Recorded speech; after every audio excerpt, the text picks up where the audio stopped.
Most of the people, whatever Stalin or Mao believed, genuinely would have believed that if we get on the other side of this thing, if we install these views and make these views the dominant views of society, then we're going to have a perfect society on the other side. And I think that with wokeness, what's scary is that the proportion of people who actually believe that is far larger, far, far larger than you would see with revolutions like with the Bolsheviks and so on. To get Brexit. Make America great again. No, no, no. Hello, this is Stephen Edginton for The Sun, and today I'm interviewing James Lindsay.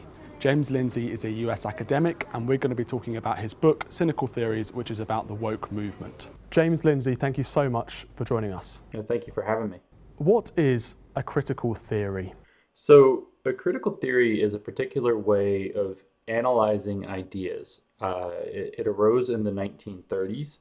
The original concept was that looking at what was going on with the First World War, looking at the way the technology was progressing, the critical theorists thought that there has to be a moral element added to our analysis. It's not enough to say that science can develop these technologies and do what it will with them. We have to add a moral element. So critical theory was supposed to, in its kind of like best form, supposed to take in kind of a consideration of ethics. Unfortunately, critical theory arose in a specific context, which gave it a specific moral framing, which was in the attempt to understand why Marxist revolutions hadn't occurred. So critical theory actually became a way to analyze concepts and analyze society in particular to figure out why Marxist revolutions weren't happening. Primarily, they wanted to get into people's heads. They wanted to understand in terms of psychology. An idea that Marx didn't really forward, but was a little bit more from Engels, really got a new dimension under critical theory, which is called false consciousness, this belief that the average person in society votes against their own interests because they don't understand the nature of their oppression. So critical theory is something that was devised to help people understand how society is treating them more badly than they understand, and to help make them aware of that. And as I said, the particular bent for critical theories was to analyze in terms of why there hasn't been a Marxist revolution and how to lead not necessarily toward a Marxist revolution, but toward a communism of some other form that primarily focused on cultural issues. It has three components. All critical theories have three components, according to the person who defined them, who's Max Horkheimer from the Frankfurt School in 1937. They have to understand how society is falling short of the communist moral vision. They have to be able to be put into action by social activists in line with that vision, and they have to carry that normative vision underneath. So they have to have a moral valence put to them. And that valence is trying to understand how to help people understand, I guess, that capitalism and free societies actually oppress them, and they need to be liberated from that oppression. Are these ideas simply just natural? Because some people say, well, you sound a bit like a conspiracy theorist talking about critical race theory. You're going back in history, there's some kind of master plan. This has been some kind of conspiracy where people have actually been out there actively trying to push these ideas throughout universities and lecture halls and things like that. But some people say, well, actually, no, that's not true. These ideas simply naturally came about, and it wasn't some grand conspiracy. So how would you respond to that argument? If I've understood the question correctly, I would say that it's a little more complicated, but it's much scarier than a conspiracy theory. In a conspiracy theory, there are conspirators who know what they're doing is bad, and that they're working in a kind of malevolent or misfeasant way to push something they know is wrong and evil, but for their own benefit. And I would say that very few of the people who have adopted critical theory are in that category. And I would say even most of the original critical theorists were not in that category. They're a far scarier category, which is people who truly believe that this is the correct way to analyze the world. And so in that sense, you could say that it's natural that once you learn to have what they call critical consciousness, once you learn to view the world in the way that critical theory instructs, that it is unsatisfactory, that it creates systemic oppression, that the people in the oppressor classes are privileged, And part of the features of their privilege is to continue to assert their dominance in ways that they aren't even consciously aware of, to always try to maintain their own power and privilege uh, through basically every system that society presents, institutions, individuals, culture, thought, ways of speaking, even the ways that we construct our language and use language. All of these things, when you finally get to that point and you start to see the world that way, and then you start to believe that there's a moral imperative to liberate people from that, you don't have to be in a conspiracy. It's more like being in a religion where everybody sees the same moral vision for the world and acts on its behalf and puts a tremendous amount of importance in it. So these people that are, you say it sounds like a conspiracy, you could think of how it's taking over, very effectively taking over HR departments in corporations. It's installing itself in institutional bureaucracies in both, say, universities or schools, but also in the government. It does this even within affinity groups or clubs or hobby groups, where people decide to come in and set community guidelines for that community. Now they define it as a community and they set the community guidelines. These kinds of busybody people actually believe that what they're doing is necessary to make the world perfect. And they are strongly motivated by doing this. But that is where they seem to act, is within these administrative capacities. And so it does look like there's a conspiracy. And people often think, well, maybe a lot of people actually believe that there's a conspiracy behind it because the language is so similar, the writing is so similar, the dictates are so similar. Everything almost looks like it's been copy and pasted off of some master document that some evil person might have put out. But it's actually that the theory itself is extraordinarily simplistic.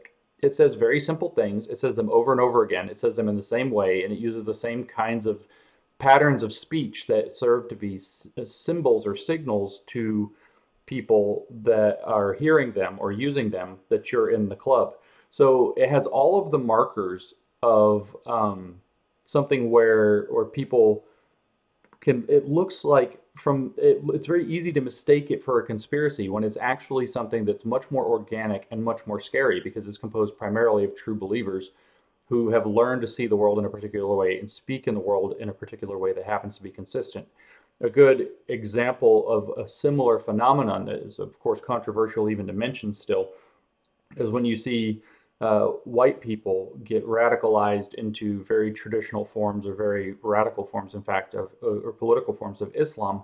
They very rapidly start speaking as though they have an Arabic accent underneath, that English is now their second language. They've got a very clear tonality to how they speak. It's very obvious when you see this. They dress in particular ways, they speak in particular ways, they talk in the religious language, they even adopt the, like I said, the linguistic mannerisms of somebody who's speaking English as a second language from an Arabic background.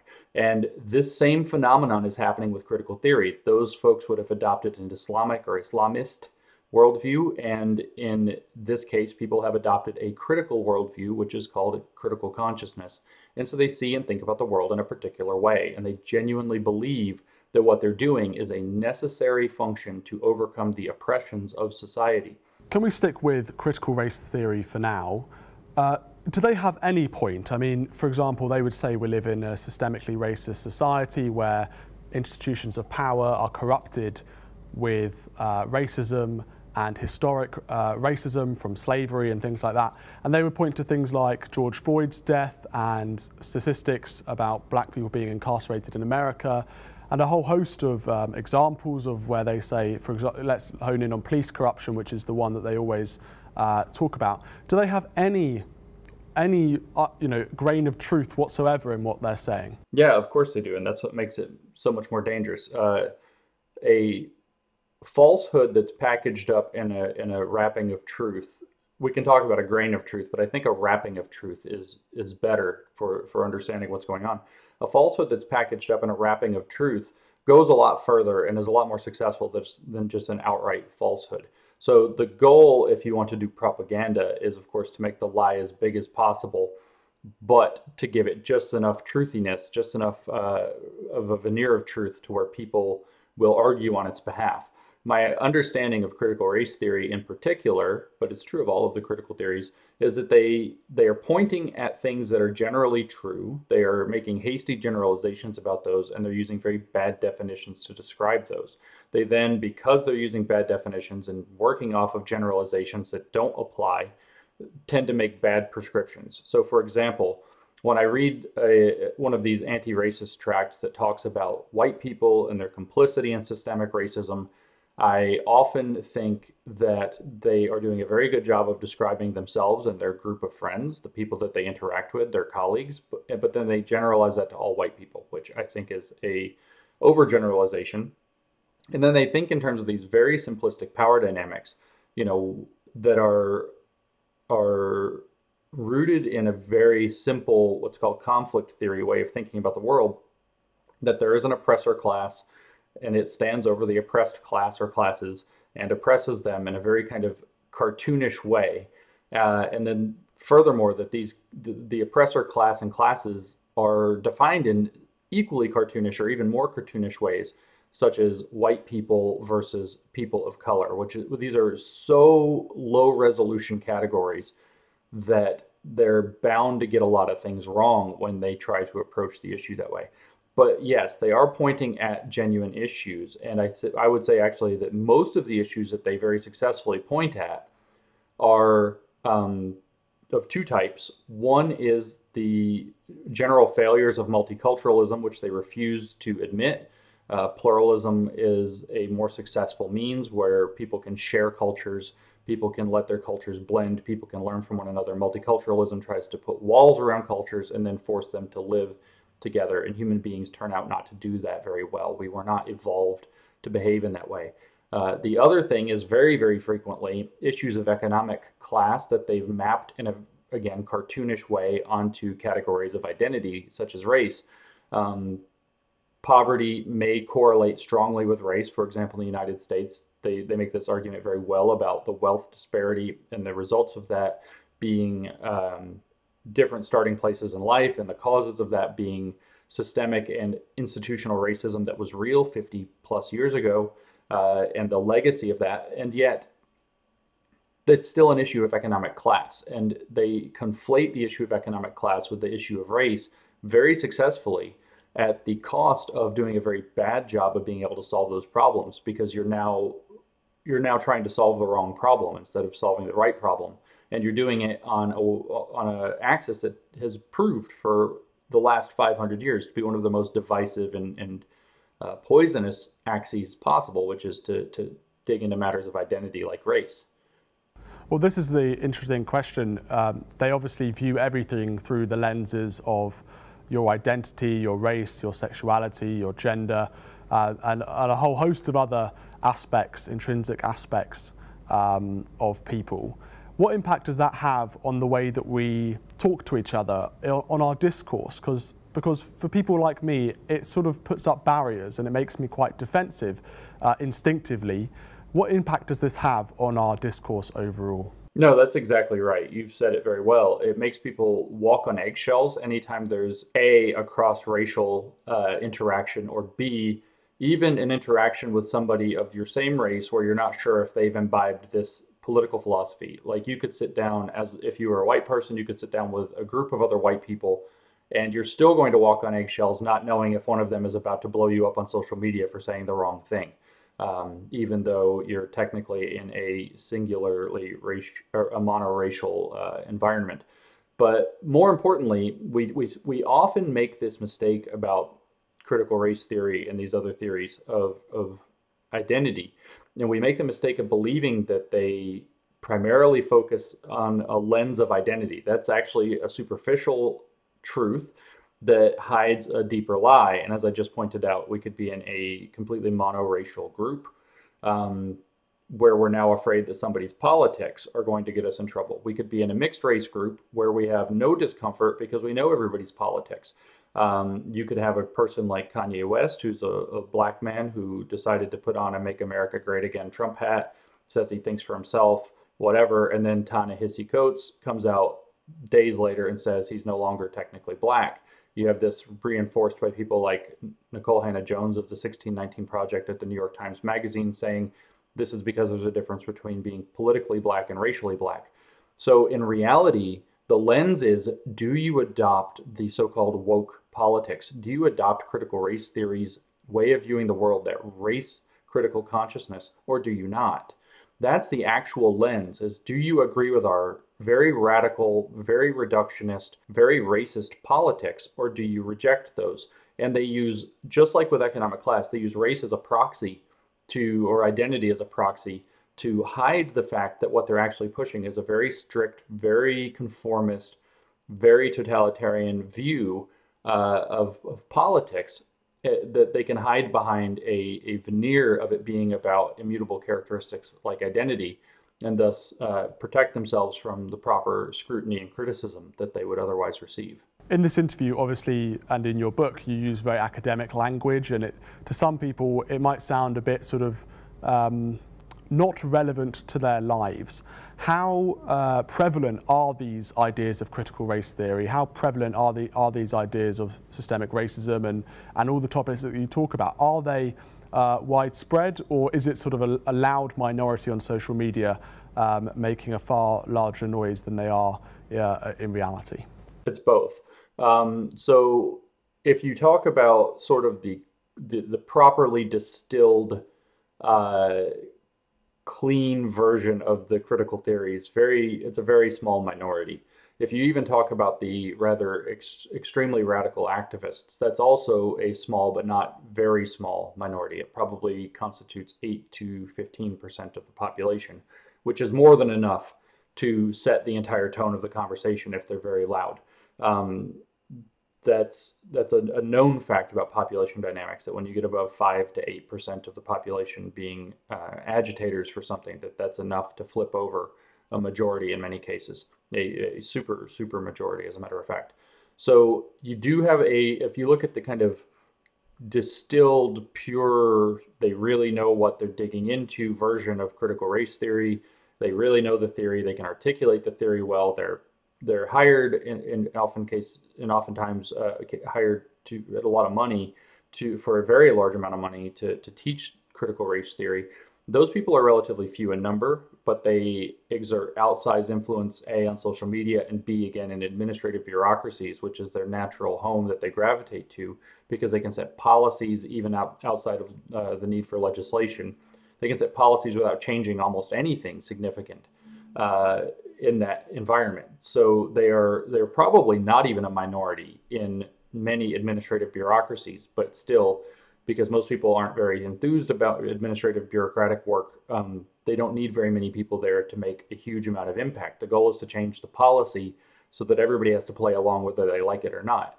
Now, that said, these views about systemic racism, these views of having what would be now a critical consciousness about race, those have become very widespread, and they've been spreading pretty steadily since 2015 out of the academy. They've been spreading very effectively on the back of the Black Lives Matter movement, which promotes them strongly, although their ambitions are pretty divergent from the pure theory.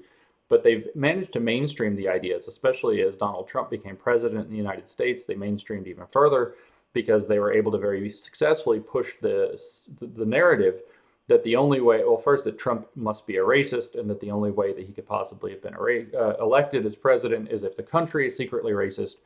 But the belief that the country is secretly racist and just hiding it and needs something like a critical theory of race to find the hidden racism is the central belief of critical race theory. So it became very believable to a large number of people on the left that the United States is secretly much more racist and much more worse off and much more white supremacist and much more unhealthy than anybody thought, because they are so alarmed and disquieted by the election of and presidency of Donald Trump. This, of course, has now gone on a rocket ship ride since the death of George Floyd at the end of May. Starting in June, this narrative, especially around the talking point of police violence, has just absolutely mainstreamed. And then with the presidential election in the United States happening, and again, the whole, he must be a racist, he's speaking to racists, he's defending racists, he won't denounce racists, the whole thing that circulates around the Donald Trump the left, and then now that Trump has actually explicitly by name called out critical race theory, and so that polarized people around it, I would actually say that a significant portion of the left and even a fair proportion of the center right has taken on an awful lot of the critical consciousness about race mentality that critical race theory pushes. In other words, I would think that beliefs that systemic racism are probably real, white privilege is probably real and a significant problem that needs to be addressed. I would say that those are probably now majority beliefs, not anything like a small minority, even while many of the people espousing them believe that they are not critical race theorists or even that they're against critical race theory. Is this born out of cowardice? Because there's so many people, as you say, on the right, for example, let's take a few Republicans in America, Mitt Romney and others, marching with the Black Lives Matter movement after George Floyd's death. Is it out of sort of cowardice or being scared if they say the wrong thing, or if they don't support the woke movement, then they'll be completely torn to shreds? Yes-ish. Cowardice is a strong word. We can use that word. It perhaps applies. The dynamic beneath that's a little more complex, a little more nuanced, and really does demand to be understood. At the first blush, this is what it is, though. It is cowardice. They do realize that they'll be torn to shreds if they get on the wrong side of this issue. My friend Peter Boghossian called me a few weeks ago, and he said that he just can't understand why so many very intelligent people, he's mostly speaking about his colleagues in various universities around the country, why so many clearly very intelligent people just have bought into this. It's what personality trait makes them so susceptible to it. And I said, listen, it's one simple thing. It's one personality trait above all others, although I would now say that there are two. One of those, what I told him was, it's people who are afraid that they won't be liked. People who are scared to be not liked are very susceptible to taking these views on. And if you want to call that moral cowardice, you can call it moral cowardice. If you want to call it, something different, you can understand it. The other one, by the way, is people who are afraid to look stupid. And this ideology, the critical theory ideology, exploits both of these things extremely well. It's very good at using complicated jargon to make people feel stupid, like they don't really know what they're talking about, that they don't really understand the thing in front of their face, and then it gaslights them about that. It also is extremely effective at making people feel like they're on the so-called wrong side of history. It makes them feel immoral. It makes them feel like nobody's going to be able to like them if they don't get this issue right, or if they don't show the right pieties, or if they don't respond correctly to phrases like black pain. So this fear of not being liked has an undercurrent that was described extraordinarily well in 2004 by a black professor at Stanford named Shelby Steele in a book called White Guilt. Shelby Steele is a conservative now, but he was quite a radical in the 70s, late 60s and early 70s. And he outlines that there has been a complete vacuum of moral authority in everybody around the issue of race and racism because of the genuine horrors that segregation and before that slavery. We can add in Jim Crow laws, we can add in redlining, we can add in all the points that they bring up repeatedly, because those remind people that they're trying to induce a critical consciousness into, or to get to conform with their views. Those points remind people that they don't have the moral authority to stand in their own principles. In other words, it reminds them that they won't be liked and they won't be accepted, and if they don't go along with these ideas. So if you want to call that moral cowardice, if you want to call it being craven in the case of a politician, or pandering, all of those words probably apply in different degrees at different times, but ultimately what it boils down to is that the manipulations of critical race theory, for example, in particular, are extraordinarily good at evacuating the sense of moral authority that its critics and people who disagree with it would normally be able to argue from. It also evacuates their epistemic authority, in other words, knowing what they're talking about and being able to believe that they know what they're talking about, by constantly making them feel stupid and lost in this sea of jargon and language and complicated ideas. I can't tell you how many times I've heard people say, I must be the dumb one because I don't understand what they're talking about, or these people are real race experts. Look at all of these concepts that they've developed and spent all these years talking about. And they're almost all just repackaged racism turned back around and shoved back into the conversation in a neat wrapping. But because it's done so in a very academic language that's very difficult to kind of penetrate and understand, people people feel dumb in front of it, and they think, well, this person must know what they're talking about, and they go along with it. And so those two dynamics are what causes this, if you want to call it intellectual and moral cowardice, or cravenness, or pandering, or whatever it happens to be. Those two dynamics are much more crucial to understand because they also paint the picture of how you get out of this problem, which is those things have to be restored. This idea of repackaged racism is an interesting one, and one that I would like to talk about. Where did this idea come from that because I'm a white person, somehow, first of all, I have white privilege. Second of all, I must bear some kind of responsibility for the actions of other white people, for example, Dave Chauvin and other police officers in America 5,000 miles away from where I am, for doing, for doing something wrong. Why am I suddenly taking responsibility for the actions of not only people thousands of miles away, but also people in history? They talk a lot about slavery and the terrible injustices of Jim Crow and things like that. But suddenly I and all white people must share a sense of responsibility for actions that not only we did not commit, but the people that committed them aren't even alive. There are sets of complicated theories that they've devised over the... People really need to understand that this didn't pop out of the ground this summer. It didn't pop out of the ground 5 years ago when Black Lives Matter first really showed up on the scene. Critical race theory was already a thing that was being developed in the 1970s. This is not a new phenomenon. They've been refining these ideas, testing these ideas, poking at these ideas, and doing so in a way that's been relatively unchallenged. Early on, they were given kind of license and seen as a weird intellectual backwater that nobody really interacted with, and as such, they didn't get any real pushback or criticism. When you have theories that aren't getting criticism, especially when those theories openly say that they don't respect deferring to evidence, they question the use of rationality, it's extremely likely that they're going to get off course, and they're going to go a long way off course. The specific thing that you're talking about really has two origin points. One is the adoption of, or three, I guess. One is critical theory itself, which always believes that the society is split into oppressor classes versus oppressed classes. And so which group you're in makes all the difference. So if you happen to be a member of the oppressed class, then X, Y, and Z follow. If you happen to be the member of the oppressor class, then you are, according to the underlying assumptions of critical theory, you are actually contributing to that oppression, often through false consciousness without even realizing that you're participating in it. They often call it internalized dominance. You think it's right, you think it's natural, you think it's just the way it is, you think all of these kinds of things about the way society is ordered, and therefore refuse to see that it's oppression that you are contributing to. Secondly, the idea of postmodernism kind of reinforced this.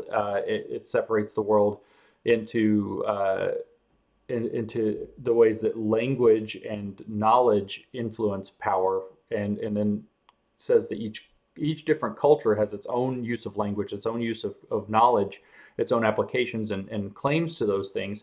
And as a result, each culture is sort of this entity that's off on an island that can't be compared. They call this cultural relativism. From one to another. They also believe that words exist in networks where meaning is contained entirely in the network of meanings, or of other words, I should say.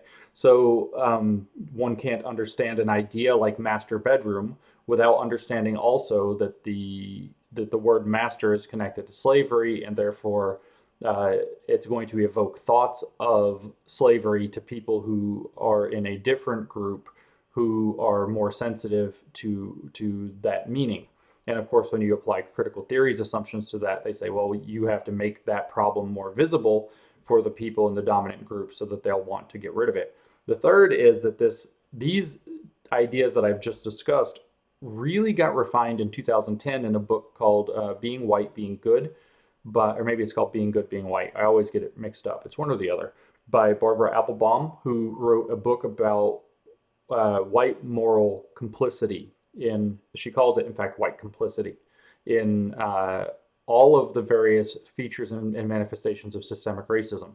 The long and short of her argument is that white people and people who are adjacent to whiteness or that act white or that are light-skinned enough to pass as white all automatically benefit from the system of whiteness that has been installed as the default system in society.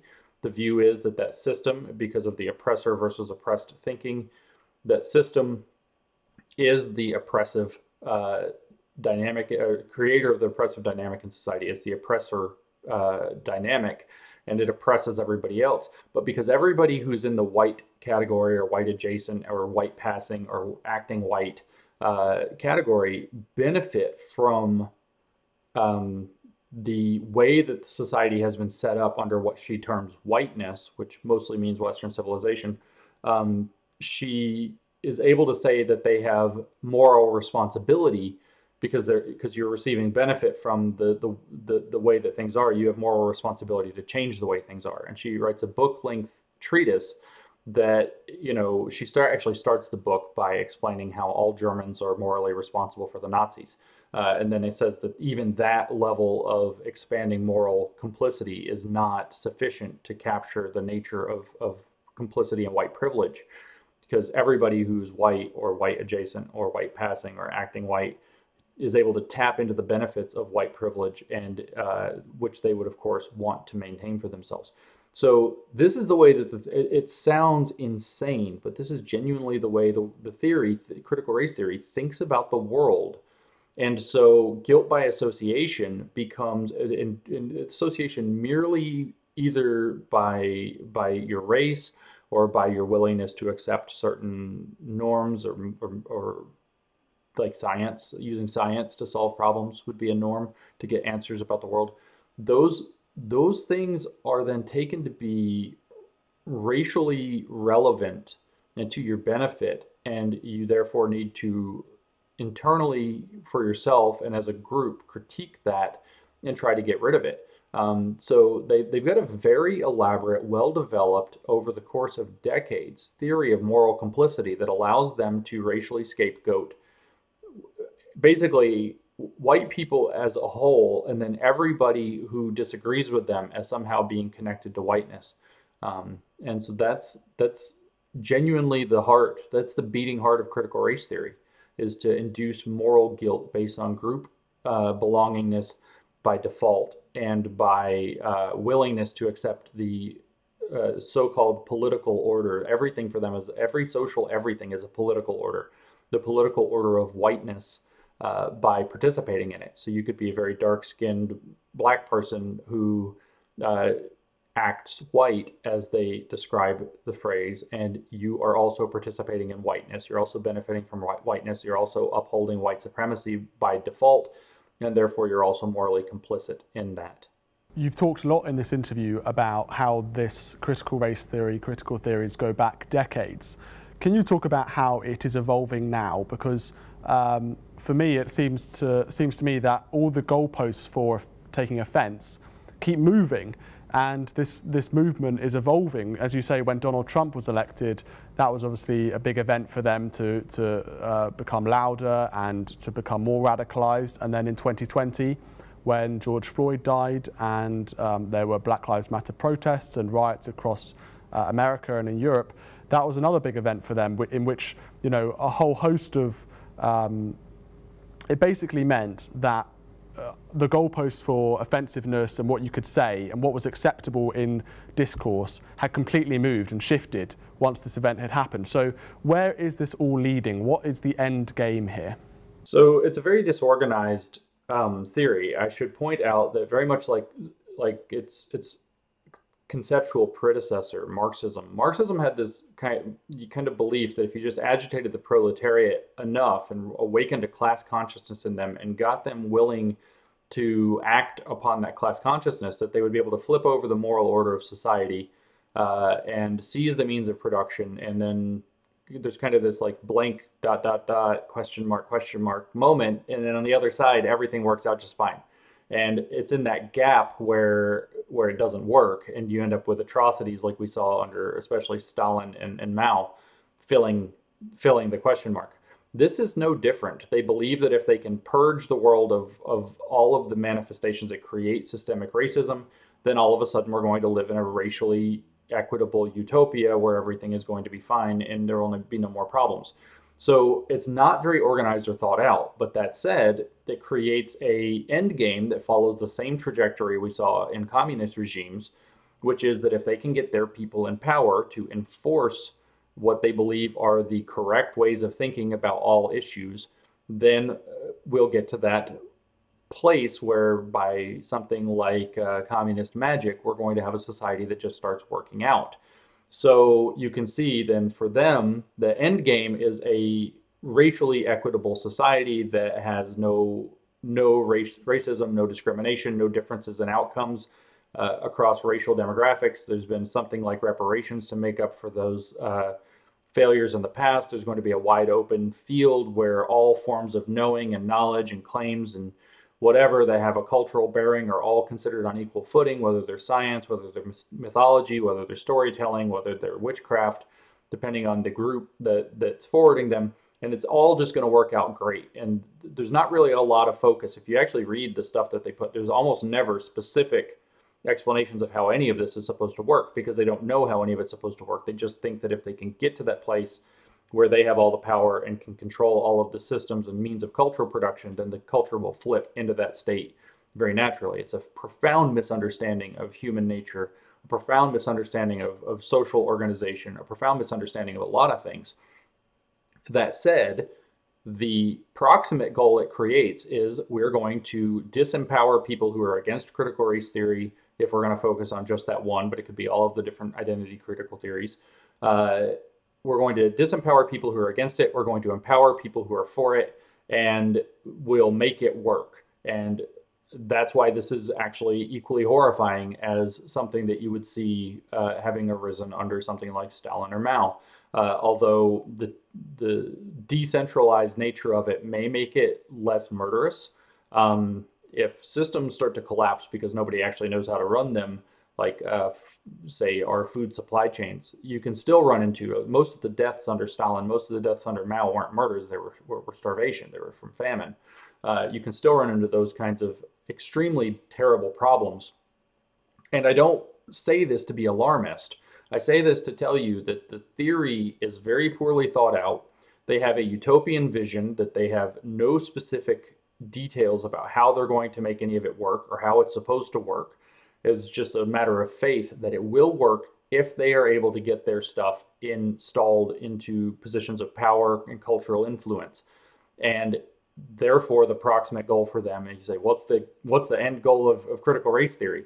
The end goal of critical race theory is to empower critical race theorists. That's in reality what the goal is. You can talk about their brilliant vision. You can be as charitable as you want. You can say this is what they want to achieve. But the thing is that they have no realistic plan for that. And in fact, it's not even a realistic ambition.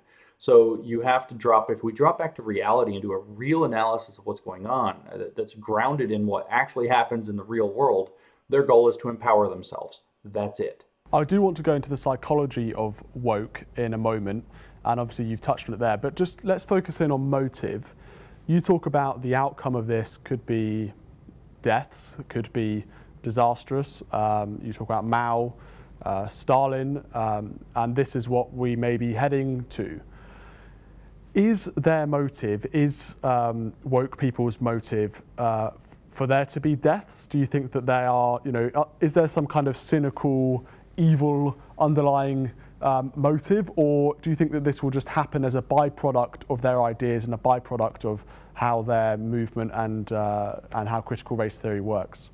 It will primarily be a byproduct. I should say that there are actually people who I don't think that there's anybody, or there are some, there are very few, it's very fringe for anybody to be calling openly for deaths.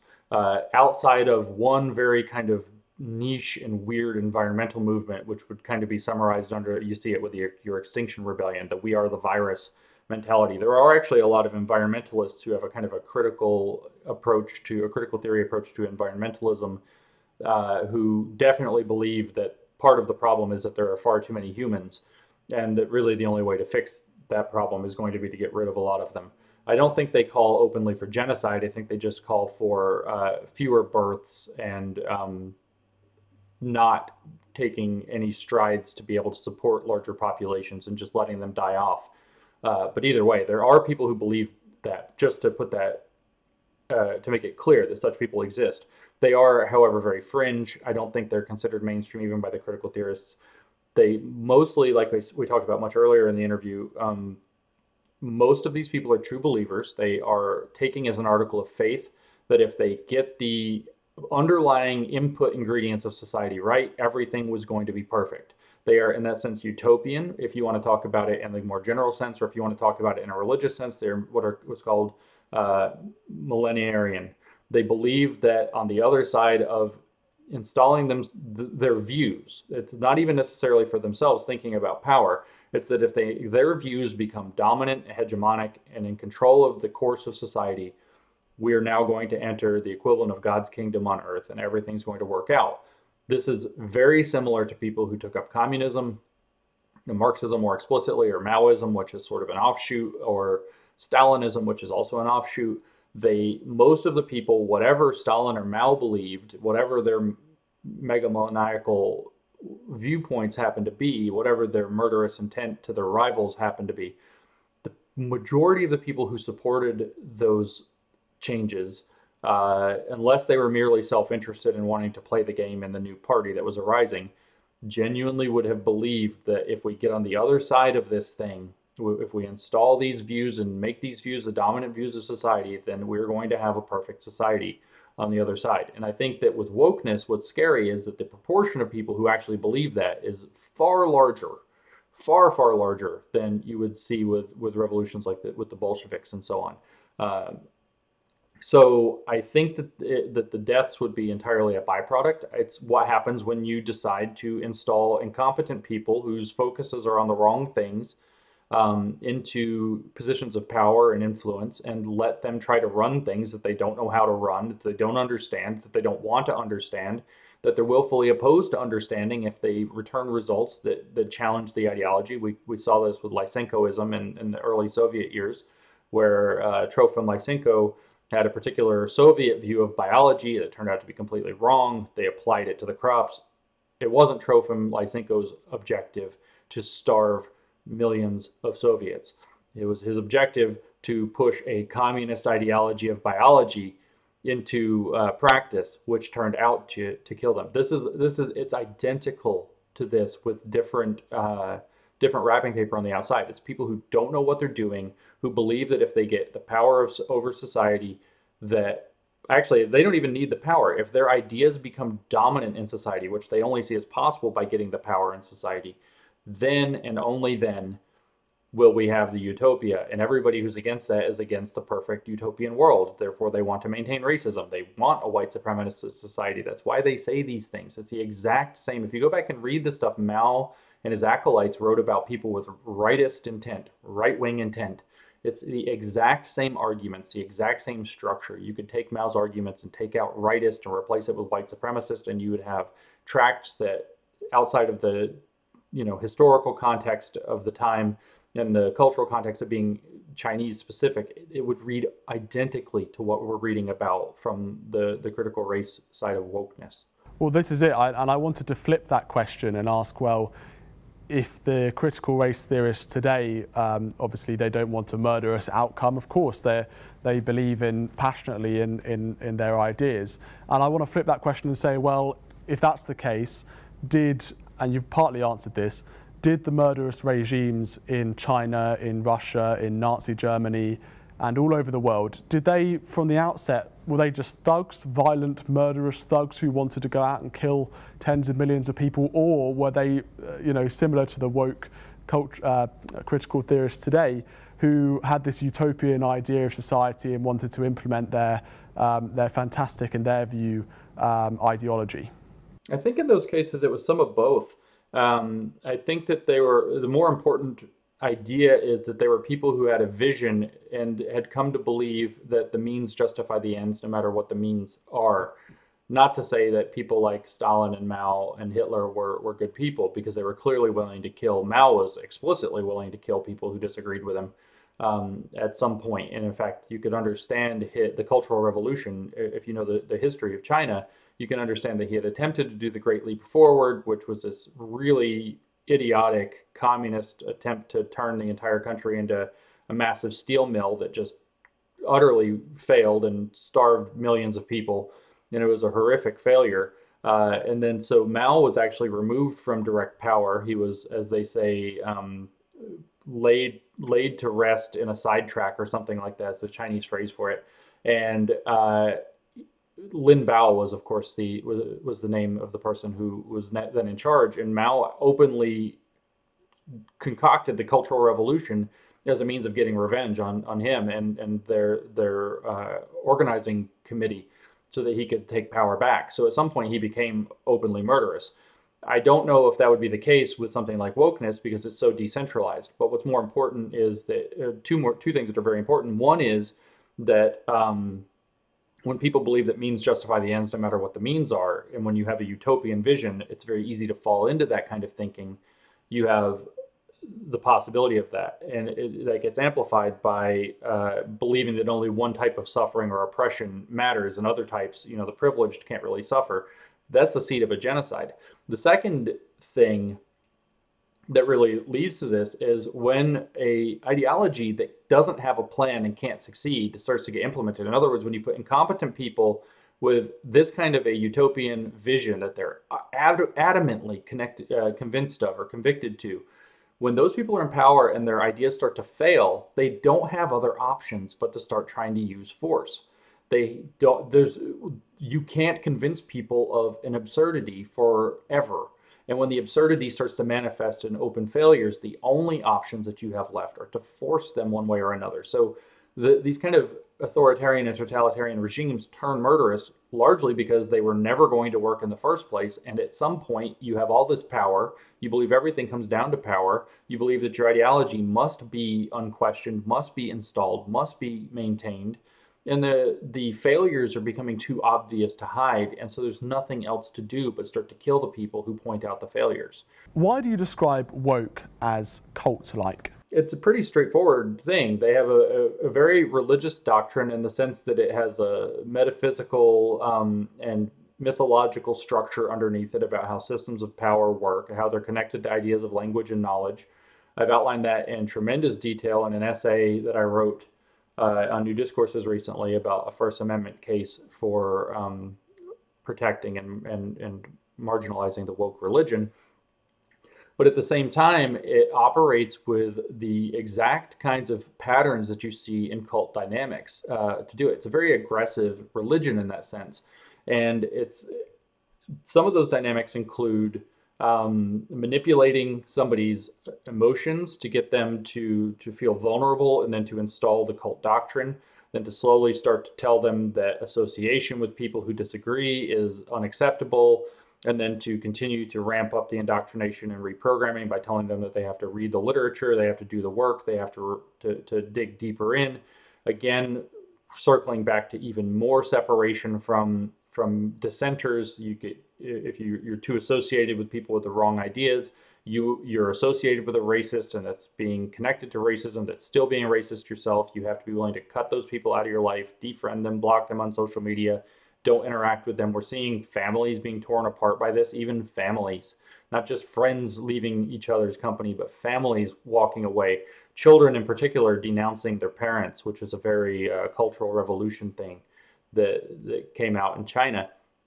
So you have that dynamic. You also have what Stephen Hassan, a cult expert, has described as the Byte Model. All of the elements of the Byte Model are present. Byte is an acronym. It stands for 4 forms of control, which are, if I can remember them off the cuff, behavior, the I is ideas or something like this, intellectual, T is thought, and the E is environment, I believe, but it can be looked up. There's a model for different aspects of control that cults use to make sure that the people that they're indoctrinating, that they're bringing in, all subscribe to only one way of thinking and cut themselves off from other ways of thinking. The woke movement is absolutely totalitarian and cutting everybody off from any alternative way of thinking, positioning that as horrific or awful or unacceptable in all regards.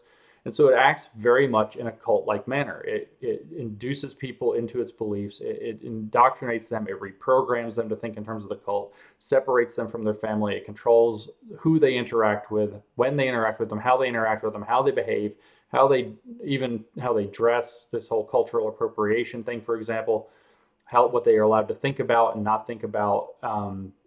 It bears all the hallmarks of a cult. You can also read Robert Lifton's book about the cult of Mao, and again, I think he outlines 8 key points of cults, and you can read his description, and it's like, wow, the parallels here are just absolutely staggering. They're fundamentally undeniable. So if you look at cult dynamical models, like 3 different ones that are all considered to be authoritative in different regards and domains, wokeness is perfectly described by all of them. And when that happens, the word cult is what applies. It's just a matter of describing a thing as it actually is.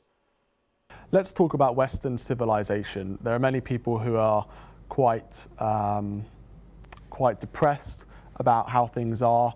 They may look at the riots in the cities in America. They may look at the presidential debate the other night, of which I think to most people watching was pretty depressing.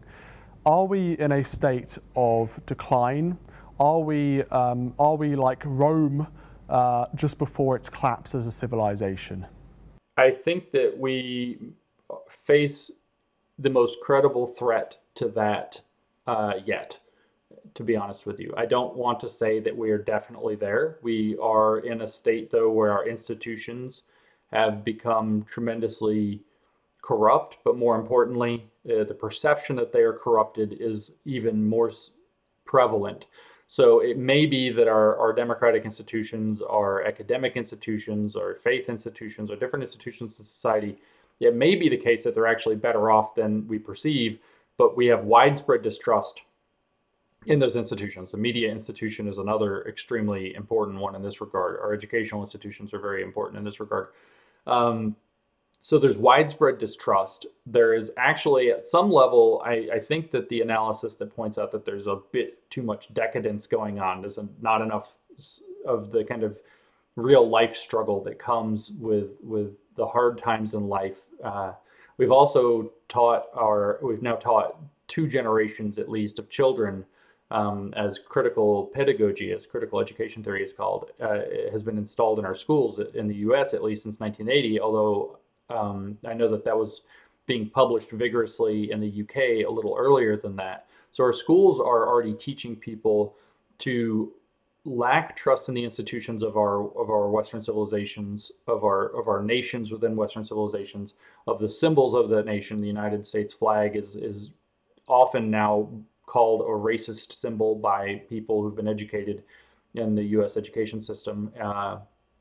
And so the fundamental symbols that hold the countries together are being, and even Western civilization in which they're embedded, are being dragged into disrepute and being undermined and questioned at a very fundamental level. And I think those are the kinds of conditions that threaten a collapse. That said, Western civilization is, in many regards, I don't want to say that it's invincible. I don't want to bring up ideas like it has this exceptionalism to it, but it does have at its core some very good ideas that are very effective if they can be stood up for and defended by people. I think one of the biggest failures that we've had in the past 40 years, especially in education, since the Soviet Union collapsed really even in 1989, so 31 years for sure, is this belief that liberalism has won, therefore we don't have to think about it. We don't, we look at the founding fathers of America that said things like that the price of freedom is eternal vigilance, and for 30 years we haven't had any vigilance. Most people I speak with who are under 40 years old, and even many who are older, don't have the slightest idea what basic principles of liberalism are. They don't have the slightest idea why free speech is important. They don't have the slightest idea how free speech and equality before the law with due process of law, for example, and rule of law, they don't understand how those protect minorities more than they protect majorities. They have no concept of how liberal systems work. And I think if we're going to, I think that these liberal principles are genuinely different. The principles upon which Western civilization has been built for the last, coming out of the last 500 years, are genuinely different than most of the organizing principles that have been used in societies in the past. And I'm very positive about those. But they have to be re-understood. They have to be re-articulated. They have to be defended. They have to be stood up for. And most importantly, they actually have to be adapted to our new context in the world. We now live in a world with the internet. We now live in the world with social media. We now live in the world where literally every single person walking around is a broadcaster. You no longer have the possibility of gated legacy media, gated legacy academia being just this kind of magically believed authenticator of ideas and knowledge and truth. And we now live in a completely different world. So the principles, the fundamental operating system of liberalism has to be applied. It's like we've got an operating system for a computer that has been now stuck into a new machine and it's not been implemented correctly. So we need to update liberalism and those core principles of liberalism to make them fit the 21st century context in which we have social media, cell phones, and all the rest. Thank you so much, James, for joining us. Yeah, cheers. Thank you.